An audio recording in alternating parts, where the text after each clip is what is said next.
وجود ہے نا، اس وجود پہ ہم اگر ناخن کاٹتے ہیں، ناخن کاٹنے کا طریقہ بھی اپنی امت کو بتلایا۔ اسی طریقے سے انسان اپنی ضرورت کو جو پورا کرتا ہے، قضاء حاجت کرتا ہے، بیت الخلاء میں بیٹھنے کا طریقہ، استنجا کا طریقہ، یہاں تک اللہ کے نبی نے اپنی امت کو طریقہ زندگی بتلا دیا، تو کون سی چیز دین کی ایسی رہ جاتی ہے جو اللہ کے نبی نے امت کو نہ بتلائی ہو؟ تو جب ہم یہ تسلیم کرتے ہیں کہ ہمارے پیارے نبی صلی اللہ علیہ وسلم نے کامل دین ہم تک پہنچا دیا، کوئی چیز دین کی باقی نہیں رہی، بلکہ دین مکمل طریقے سے امت تک پہنچا دیا، اور قرآن اور حدیث کا ذخیرہ اللہ کے نبی صلی اللہ علیہ وسلم کے اس پیغام دعوت کو جو شریعت آپ نے امت کو جو ہے امت تک منتقل کی، قرآن اور حدیث اس کا گواہ ہے، صحابہ کرام اس کے گواہ ہیں۔ آج تک امت کے سامنے دین کی وہی اصلی شکل آج بھی کھڑی ہے۔ وہ الگ بات ہے کہ ہم نے دین کے اندر بہت ساری ایسی چیزوں کو جگہ دے دی جن کا دین سے کوئی تعلق نہیں ہے، ہم اسے دین سمجھ رہے ہیں، یا ہم اسے رسومات سمجھ رہے ہیں، یا رواج سمجھ رہے ہیں۔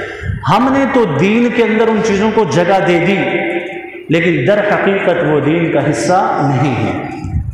دین 1400 سال پہلے جس تصویر کے ساتھ امت کے سامنے، صحابہ کے سامنے تھا، دین اسی تصویر کے ساتھ آج ہمارے سامنے بھی موجود ہے۔ صرف یہ ہے کہ صحابہ نے اللہ کے نبی کی زیارت کی تھی، ہم اللہ کے نبی کی زیارت تو نہیں کر سکے، لیکن ہم نے اللہ کے نبی کی زبان نبوت سے نکلنے والے کلمات کی زیارت حدیث کی شکل میں کر لی، قرآن کی شکل میں کر لی۔ تو دین تو بھئی اپنی اصلی شکل کے ساتھ کھڑا ہے۔ سوال یہ ہے کہ میں اور آپ دین کی اس اصلی شکل کے ساتھ کتنے کھڑے ہیں؟ اگر ہم دین کی اسی شکل کے ساتھ آج بھی کھڑے ہیں نا، تو ہم یہ سمجھ لیں کہ ہم نے دین کے حقیقی دامن کو تھاما ہوا ہے۔ اگر ہماری زندگی کے اندر دین کی اس اصلی شکل سے ہٹ کر کچھ بدعات ہیں، کچھ رسومات ہیں، تو اس کا مطلب یہ ہے نعوذ باللہ۔ امام مالک فرماتے ہیں، بہت ہی سخت بات امام مالک نے ارشاد فرمائی۔ علامہ شاطبی فرماتے ہیں کہ امام مالک رحمۃ اللہ علیہ فرماتے ہیں کہ جو آدمی دین میں ایک نئی بات ایجاد کر کے اسے دین سمجھ بیٹھا، جسے ہم بدعت کہتے ہیں، گویا نعوذ باللہ اس نے یہ دعویٰ کیا کہ اللہ کے نبی اپنے پیغام نبوت کو پہنچانے میں نعوذ باللہ خیانت کی ہے، کہ اللہ کے نبی کو یہ چیز پتہ نہیں تھی اور میں نے دین کے اندر یہ نئی شکل ایجاد کر لی، تو گویا اللہ کے نبی صلی اللہ علیہ وسلم اس بارے میں جانتے ہی نہیں تھے، یا نعوذ باللہ اللہ کے نبی نے ہم تک پہنچایا ہی نہیں اس پیغام کو۔ یہ وقت کا ایک بہت بڑا محدث یہ بات کہہ رہا ہے۔ لہٰذا ہمیں یہ سمجھنا ہے کہ ہم دین کی اصلی شکل کے ساتھ کھڑے ہیں، یا دین کی اس شکل کے ساتھ کھڑے ہیں جو میں نے اور آپ نے خود سے ایجاد کی، جسے ہم بدعت کہتے ہیں۔ ہمارا معاشرہ بدعت سے بھرا معاشرہ ہے۔ دیکھیں، اللہ کے نبی نے جب دین کی دعوت کا اعلان کیا تھا نا، اس وقت مشرکین کا ایک نعرہ تھا، رسول اللہ ان کے سامنے دین کی ایک حقیقی تصویر لے کر آئے، لیکن مشرکین اور کفار نے ایک نعرہ لگایا۔ وہ نعرہ یہ لگایا کہ اللہ کے نبی نے جب انہیں توحید کی دعوت دی، آؤ ایک اللہ کی طرف، انہوں نے کہا کہ نہیں، ہم تو بتوں کی عبادت کریں گے، ہم تو ان بتوں کے سامنے سجدہ ریز ہو جائیں گے، ہمیں بارش چاہیے ان سے لیں گے، ہم اپنے دکھ کا مداوع ان سے کریں گے، سجدے ان کو کریں گے۔ کیوں؟ دلیل کیا تھی ان کے پاس؟ دلیل یہ تھی کہ ہم نے اپنے بڑوں کو ایسے کرتے ہوئے دیکھا ہے، بس یہ دلیل تھی ان کے پاس، ہم نے اپنے بڑوں کو ایسے کرتے ہوئے دیکھا ہے، یہ سب بڑے بیٹھے ہیں، ہم سب بڑے بیٹھے ہیں۔ اگر ہم یہ چاہتے ہیں کہ ہماری آنے والی نسلیں سنت کے ساتھ اپنی زندگی کو گزاریں، تو اللہ کی قسم یہ نسلوں کو ہم ایک صدقہ جاریہ اپنے لیے چھوڑ کر چلے جائیں گے۔ لیکن اگر ہم یہ سمجھتے ہیں، ہم بڑے یہ سمجھتے ہیں میری آنے والی نسلیں اسی طرح بدعت کرتی رہیں، اسی طرح رسومات میں زندگی گزارتی رہیں، تو یہ یاد رکھیے دنیا سے ہم چلے جائیں گے، ہماری نسلیں جس گناہ میں مبتلا ہوں گی اس کا گناہ ہمیں ملتا رہے گا۔ یہ دعویٰ تھا مشرکین اور کفار کا۔ اللہ کے نبی نے کہا اللہ کے سامنے سجدہ کرو، انہوں نے کہا 360 جو بت تھے نا، ہم نے ان بتوں کے سامنے سجدہ کرتے ہوئے اپنے باپ کو دیکھا، دادے کو دیکھا، پردادے کو دیکھا، اپنے آباء و اجداد اور خاندان کو دیکھا، وہ تو بتوں کی پوجا پاٹ کیا کرتے تھے، شرک جسے قرآن نے کہا، دین اور شریعت جسے شرک سے تعبیر کرتے ہیں۔ تو آج بھی ہم میں سے بہت سارے لوگ ایسے ہیں نا، بدعت کا ارتکاب کر رہے ہیں، دلیل کوئی نہیں ہے۔ اگر ان سے پوچھا جائے کہ یار آپ نے یہ دین کی شکل جو سامنے لے کے آپ آ گئے کہاں سے لی ہے؟ بھائی ہمارے بڑے اس طرح کرتے تھے، میرے ابو ایسے کرتے تھے، میرے دادا ایسے کرتے تھے، ہمارے خاندان کے سارے لوگ ایسا کر رہے ہیں۔ بھائی خاندان کے تمام افراد سے جا کر پوچھیں کہ آپ ایسا کیوں کر رہے ہیں؟ ہمارے بڑے ایسا کرتے تھے۔ تو اس کی کوئی دلیل نہیں ہے سوائے اس کے کہ بڑے ایسا کرتے تھے۔ اللہ نے عقل دیا، شعور دیا اس جدید اور اس گلوبل ولیج دنیا کے اندر کہ آج یہ ڈیجیٹل ورلڈ بن چکی ہے پوری کی پوری دنیا۔ اس دنیا کے اندر بھی اگر کوئی آدمی یہ کہے کہ ہمیں تو پتہ نہیں، عجیب بات ہے۔ مشکل سے مشکل چیز کو انٹرنیٹ کی دنیا سے نکال کے ہم لے آتے ہیں، تو دین کی بات ہمیں تو پتہ نہیں، یہ کوئی عذر نہیں ہے کہ مجھے پتہ نہیں ہے۔ اللہ کی بارگاہ میں یہ عذر نہیں چلتا کہ یا اللہ مجھے پتہ نہیں تھا اس لیے میں نے نمازیں نہیں پڑھی، نہیں۔ عقل دیا، شعور اللہ نے عطا فرمایا، ہم اس عقل اور شعور کی بنیاد پر یہ کیوں نہیں جانتے کہ میرے اگر بڑوں نے یہ کام کیا ہے کس دلیل کی بنیاد پر کیا؟ کیا ہم وہی نعرہ رکھتے ہیں جو مشرکین اور کفار نے کیا؟ محرم الحرام کا مہینہ آتا ہے، بدعات کا ایک سلسلہ چل پڑتا ہے۔ ربیع الاول کا مہینہ آتا ہے، بدعات کا ایک سلسلہ چل پڑتا ہے۔ ہماری روز مرہ کی زندگی میں رسومات کا ایک سلسلہ ہے، دین نہیں ہے۔ ہم نے اسے دین بنا لیا، خوش ہوتے ہیں کہ چونکہ ظاہری شکل جو دین کی ہے۔ یاد رکھیے بدعت ہمیشہ سنت کے لباس کے اندر چھپ کر آتی ہے۔ آدمی یہ سمجھتا ہے یہ دین ہے۔ ایک سیب کے اندر اگر کوئی زہر کو انجیکٹ کر کے اس کے اندر ڈال دینا اور آپ کسی کو یہ کہیں بیٹا یہ سیب نہیں کھانا، وہ کہے گا دیکھیں یہ تو نفع بخش غذا ہے، کیوں نہ کھاؤں؟ اب اسے کیا پتا کہ اس خوبصورت سیب کے اندر زہر پڑا ہے، اس زہر کو اس خوبصورت سیب نے چھپا کے رکھا ہے۔ اگر یہ اس زہر کو استعمال کر لیتا ہے تو کیا ہوتا ہے؟ وہ طاقتور چیز جو اسے ظاہر میں طاقتور نظر آ رہی تھی وہ اس کی موت کا سبب بن جائے گی۔ یہ جو بدعت ہے یہ سنت کے لباس کے اندر چھپی ہوئی چیز ہوتی ہے۔ بھائی عصر کے بعد نفل پڑھنا مکروہ ہے، ایک مسئلہ ہے۔ ایک آدمی عصر کے بعد اٹھ کے نفل پڑھنا شروع کر دیتا ہے، کیوں جی؟ نماز ہی تو پڑھ رہا ہوں۔ یہی واقعہ حضرت علی رضی اللہ تعالی عنہ کے سامنے طبرانی کی روایت ہے، حضرت سعید بن المسیب کے سامنے دو آدمیوں کے واقعات ہوئے۔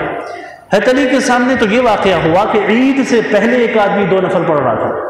اب عید کی نماز سے پہلے نفل پڑھنے کی بھی اجازت نہیں۔ حضرت علی رضی اللہ تعالی عنہ نے اس سے کہا کہ تم نفل کیوں پڑھ رہے ہو؟ اس نے کہا مجھے پتا ہے کہ اللہ اس نماز کی وجہ سے مجھے عذاب نہیں دیں گے۔ دوسرا واقعہ حضرت سعید بن مسیب کے سامنے پیش آیا۔ ان کے سامنے ایک آدمی نے عصر کے بعد 2 رکعت نفل پڑھ لیے۔ انہوں نے کہا تم کیوں عصر کے بعد نفل پڑھتے ہو؟ منع ہے۔ اس نے کہا مجھے پتا ہے اللہ اس عبادت پہ مجھے عذاب نہیں دیں گے۔ تو ان حضرات نے حضرت سعید بن مسیب نے فرمایا اللہ تعالیٰ اگر تجھے اس پہ عذاب نہیں دیں گے تو تجھے اپنے نبی کی سنت کے خلاف چلنے پر ضرور عذاب ملے گا۔ نبی کے طریقے سے ہٹ کر ازواج مطہرات کے پاس 3 صحابہ آ گئے۔ انہوں نے سوال کیا کہ بتلائیے اللہ کے نبی کی طرز زندگی کیسی تھی؟ تو ازواج مطہرات نے کہا رسول اللہ رات کو اٹھ کر سوتے بھی ہیں اور اٹھ کر عبادت بھی کرتے ہیں، نفل بھی روزے بھی رکھتے ہیں، کچھ دن نہیں بھی رکھتے، اور اللہ کے نبی صلی اللہ علیہ وسلم نے شادیاں بھی کی ہیں۔ تو ان تینوں صحابہ نے خود سے اپنے لیے عبادت تجویز کی، وہ یہ کہ اگرچہ ہمارا مقام تو نبی کے مقام کے برابر تو ہم کبھی بھی نہیں پہنچ سکتے، لیکن یہ ہے اگر اللہ کے نبی آدھی رات اٹھتے تو ہم پوری رات عبادت کریں گے۔ ایک نے کہا کہ میں تو ساری زندگی شادی ہی نہیں کروں گا تاکہ مجھے دنیا کی اور اولاد کے جھنجٹ میں پڑنے کی ضرورت ہی نہ پڑے، میں اللہ کے سامنے ہی سجدہ ریز ہوتا رہا۔ تیسرے جو تھے انہوں نے کہا میں تو ہمیشہ روزے رکھوں گا، روزانہ روزے رکھوں گا۔ اللہ کے نبی صلی اللہ علیہ وسلم کو جب ان کی اس خود ساختہ عبادت کا پتہ چلا کہ انہوں نے خود سے اپنے لیے عبادت کو تجویز کیا، رسول اللہ نے ان کو ڈانٹا، کہا اپنی قسموں کے کفارے دو۔ انہوں نے قسم کھائی تھی ہم ایسا ایسا کریں گے۔ تو اللہ کے نبی نے فرمایا میں روزہ بھی رکھتا ہوں اور میں افطار بھی کرتا ہوں، میں نے شادیاں بھی کی ہیں، میں رات کو اٹھ کر نماز پڑھتا بھی ہوں، سوتا بھی ہوں، تم کوئی مجھ سے زیادہ نیک متقی اور پارسا بن گئے۔ اس واقعے کے اندر ہمیں سبق یہ مل رہا ہے کہ جب ان لوگوں نے خود سے اپنے لیے دین کی ایک شکل کو بنایا تو اللہ کے نبی نے فوراً رد کر دیا کہ تمہارا یہ طرز عمل درست نہیں ہے۔ یہ محرم الحرام کا مہینہ ہے نا، اس مہینے کے اندر ہم دیکھتے ہیں کہ ویسے بھی دین کے اندر تو ویسے ہی تعزیت کا تو جو مسئلہ ہے وہ تو یہی ہے کہ 3 دن تک آپ سوگ منائیں. کوئی مر گیا، کوئی شہید ہو گیا، کچھ بھی ہے، دین کی تعلیم یہ ہے کہ 3 دن تک آپ تعزیت اور سوگ منا سکتے ہیں. ہم جو کچھ اس معاشرے کے اندر دیکھ رہے ہیں کہ محرم الحرام کے مہینے میں جو نوحے ہوتے ہیں، سینے پیٹے جاتے ہیں اور پتہ نہیں کیا کیا ہوتا ہے. حضرت حسین رضی اللہ تعالی عنہ نے کربلا کے میدان میں 50 ہجری میں جان دی تھی، اور یہ نوحے، یہ ماتم، یہ جلوس یا زاداریاں یہ شروع ہوئی 450 ہجری میں. اور اس وقت کے ایک بادشاہ نے اس کو جو ہے وہ ایجاد کیا، اور اس وقت اس نے لوگوں سے کہا بازار بند کرو، عورتوں سے کہا اپنے سروں کو ننگا کرو، اپنے چہروں کو کھولو، سینہ پیٹو. لوگوں نے پیٹنا شروع کر دیا. 350 سال کا بیچ میں جو گیپ گزرا، اس کے اندر کوئی ہمیں تاریخ کے اندر مستند کوئی چیز ایسی نہیں ملتی کہ کسی نے اس طریقے سے سنت سے ہٹ کر کوئی ایسا عمل کیا. یہ تو چلو ایک طبقہ کرتا ہے، وہ اسے اپنا مذہب سمجھے، عبادت سمجھے، جو بھی سمجھے. ہمارا المیہ یہ ہے کہ جو لوگ دین کو صحیح سمجھتے بھی ہیں اور غلط کو غلط بھی سمجھتے ہیں، وہ لوگ بھی ان سے مشابہت کر کے ایسے کام کرنا شروع کر دیتے ہیں کہ وہ یہ سمجھتے ہیں کہ شاید یہ دین ہے. میں نے کہا کہ بدعت ہمیشہ دین کے اندر چھپ کر آتی ہے، اور اللہ کے نبی کی اس حدیث کو ذہن میں رکھیں. پیغمبر مصطفیٰ نے فرمایا نا، حضرت عائشہ فرماتی ہیں، بخاری کی روایت ہے، میری روایت نہیں ہے، بخاری کی روایت ہے. کسی کو بات کوئی کڑوی لگتی ہے تو یہ امام بخاری نے اللہ کے نبی کی حدیث کو نقل کیا. سیدہ کائنات اس کی راویہ ہے. کیا فرمایا اللہ کے نبی نے؟ جس نے دین کے اندر نئی بات کو ایجاد کیا. یہ بدعت کہتے کسے ہیں؟ قرآن، حدیث، اجماع، قیاس، ہمارے 4 بڑے دلائل ہیں. ان 4 دلائل سے کوئی چیز ثابت نہیں ہے اور میں کہوں کہ ثابت ہے، گویا میں نے دین کے اندر ایک نئی چیز کو ایجاد کر لیا اور اسے دین بھی سمجھ لیا میں نے، یہ بدعت ہے. اور حضرت عائشہ فرماتی ہیں جس نے دین کے اندر کسی ایسی چیز کو ایجاد کر لیا جو دین کا حصہ نہیں ہے اور وہ اسے دین سمجھ رہا ہے اور یہ سمجھتا ہے مجھے اس میں ثواب بھی ملے گا، اللہ کے نبی کا فرمان ہے فَهُوَ رَدٌّ، اس کا وہ عمل مردود ہے. کتنا مردود ہے؟ ایک اور روایت مسلم شریف کی حضرات ائمہ محدثین نے اس کو نقل کیا، اس کے اندر یہی ہے کہ اللہ کے نبی صلی اللہ علیہ وسلم کے ایک فرمان کو نقل کیا ہے، وہ یہ کہ پیغمبر مصطفیٰ نے فرمایا کہ جو بدعتی اور مبتدع اور دین کے اندر نئی چیز کو ایجاد کرنے والا آدمی ہوتا ہے، اللہ اس کی فرض عبادت کو بھی قبول نہیں کرتے، اس کی نفل کو بھی قبول نہیں کرتے. یہ کسی ایک بدعت کے ساتھ میں نے کہا اس کا تعلق نہیں ہے، بدعات کا ایک وسیع یوں سمجھیے ماحول ہے ہمارے معاشرے میں. دیکھیں دع ما یریبک الی ما لا یریبک، ایک حدیث کا ٹکڑا ہے. جو چیز آپ کو شک میں ڈال دے آپ اسے چھوڑ دیں. شک والی چیز کا کیا مطلب ہے؟ جائز ہے یا ناجائز ہے؟ ایک آدمی کو شک ہے بھئی یہ چیز حلال ہے یا حرام ہے، ایک آدمی کو شک ہے. بھئی شک والی چیز کو چھوڑ دو. کتنے لوگ ہیں اٹھ کے ایسا کام شروع کر دیتے ہیں جو معاشرے کے اندر مبتدعین اور بدعت کرنے والے لوگوں کی طرح کے کام ہوتے ہیں اور خود وہ بدعتی نہیں ہوتے، دیکھا دیکھی میں وہ یہ سمجھتے ہیں کہ وہ خیر کا کام ہے لہذا ہم بھی ایسا کام کرتے ہیں. تو اللہ کے نبی کی یہ حدیثیں ہمیں ذہن میں رکھنی چاہیے. پیغمبر مصطفیٰ نے فرمایا کہ تمہاری عبادات کو اللہ قبول نہیں کریں گے. اسی لیے میں نے کہا امام مالک نے جو یہ بات ارشاد فرمائی ہے یہ کوئی معمولی بات نہیں ہے. وقت کا اتنا بڑا محدث امام مدینہ امام مالک یہ کہہ رہا ہے جو آدمی بدعت کو ایجاد کرتا ہے گویا وہ اللہ کے نبی کی نبوت پہ جرا کر رہا ہے کہ پیغمبر مصطفیٰ صلی اللہ علیہ وسلم کو گویا اس بات کا علم نہیں تھا اور یہ آ گیا بڑا عالم، اسے اس بات کا علم ہے اور اس نے ایک نئی چیز کو دنیا کے اندر جو ہے وہ کر دیا. بالکل اسی طرح کا معاملہ ہمارا رسومات کے ساتھ بھی ہے. ہمارے ہاں خوشی ہو یا غمی ہے، خوشی کے موقع پہ تو رسومات کا ایک پہاڑ ہوتا ہے اور غمی کے موقع پہ بھی رسومات اور بدعات کا ایک پہاڑ ہے. تیجا ہے، 40واں ہے. میں نے کہا تیجے 40ویں میں کیا ہوتا ہے؟ دعا ہوتی ہے نا، قرآن پڑھا جاتا ہے نا. کہنے والے یہی کہتے ہیں بھئی یہ تو دعا ہے، کیوں منع کرتے ہیں آپ؟ میں نے آپ کو مثال دی، اللہ کے نبی صلی اللہ علیہ وسلم کی تعلیمات کیا ہیں؟ جانور کو ذبح کرو، گلے پہ چھری چلاتے وقت کیا پڑھیں؟ بسم اللہ، اللہ کا نام پڑھیں نا. اگر کوئی گلے پہ چھری چلاتے ہوئے درود شریف پڑھ لے تو بتلائیے کیا اس کا وہ جانور حلال ہوگا یا حرام ہوگا؟ درود شریف پڑھ رہا ہے، اللہ کے نبی میں درود پڑھ رہا ہے، نیک عمل کر رہا ہے. بات یہ ہے کہ ہم جسے دین کہہ رہے ہیں وہ اللہ کے نبی سے ثابت بھی ہونا چاہیے. خود ہم نہ دین بنائیں، دیکھیں اس میں کمزوری میری بھی ہو سکتی ہے، آپ کی بھی ہو سکتی ہے، نہ میں دین کے لیے کوئی ایسا ماڈل ہوں. میں جو بات کہہ رہا ہوں وہ دین کی تعلیمات کی روشنی میں کہہ رہا ہوں. تیجا ہے 40واں، تیجے کے کیا ہوتا ہے؟ تیسرے دن ہمارے معاشرے کے اندر کیا ہے؟ بڑا ایک فنکشن ہوتا ہے، کھلایا جاتا ہے، پلایا جاتا ہے، اور پتہ نہیں کیا کیا ہوتا ہے. تو بھائی بدعت کر کے ہم کیا سمجھتے ہیں کہ ہم اپنے مرحومین کو ثواب پہنچا رہے ہیں. اللہ کے نبی کی حدیث تو یہ کہہ رہی ہے کہ اللہ تمہاری نفلی فرضی عبادت کو بھی قبول نہیں کرتے. محدثین نے اس حدیث کے ایک عام معنی مراد لیا، اگرچہ اللہ کے نبی نے یہ فرمایا کہ جس نے میرے شہر مدینہ کے اندر کسی نئی بات کو ایجاد کیا، تو محدثین نے کہا یہ صرف شہر مدینہ کے ساتھ خاص نہیں ہے، بلکہ اللہ کے نبی کی عام تعلیم ہے یہ کہ جس نے بھی دین کے اندر نئی بات کو ایجاد کیا، اللہ اس کی فرض اور اس کی نفلی عبادت کو قبول نہیں کرتے، کوئی ثواب اسے اس پر نہیں ملتا. یہی معاملہ 40ویں کے ساتھ ہے. جب بھی آپ دعا کریں کوئی نہیں روکتا. 3 دن کے بعد 7ویں دن، 6ٹھے دن، 8ویں دن، 10 کون روکتا ہے؟ لیکن جب ہم تخصیص کر دیتے ہیں نا جی تیسرے، 7ویں، 40ویں سالانہ، ان چیزوں کا ہمارے دین سے کوئی تعلق نہیں ہے، یہ بالکل واضح اور کلیئر بات ہے. اب یہ ہے کہ ہم اس کو جس پیرائے میں دیکھیں جی دعا ہی کر رہے ہیں. میں نے کہا دعا پھر درود شریف پڑھنے والا بھی تو جانور ذبح کرتے ہوئے نیک ہی کام کر رہا ہوتا ہے، وہ بھی تو اللہ کے نبی پہ درود پڑھ رہا ہوتا ہے. طریقہ نبوی کو دیکھنا ہے، کیا اللہ کے نبی سے یہ چیز اس طریقے سے امت کو منتقل ہوئی ہے یا نہیں ہوئی؟ اگر ہوئی ہے تو ٹھیک، نہیں ہوئی تو ہمیں چھوڑ دینا چاہیے. میں نے وہی کہا، اگر ہم ان بدعات پہ قائم رہے، آنے والی نسلیں بھی اگر ہماری یہی بدعات کرتی رہیں، تو اللہ کی قسم ان کی بدعات کا گناہ بھی ہم قبر میں ہوں گے، ہمیں مل رہا ہوگا. اور اگر ہم ایک سنت طریقہ اپنے معاشرے میں چھوڑ کر چلے گئے، آنے والی نسلیں اگر سنت کے لباس سے آراستہ رہیں، ہم دنیا سے تو چلے جائیں گے، لیکن ان نسلوں کا سنت پر چلنے کا ثواب اللہ ہمیں قبر میں بھی عطا فرمائے.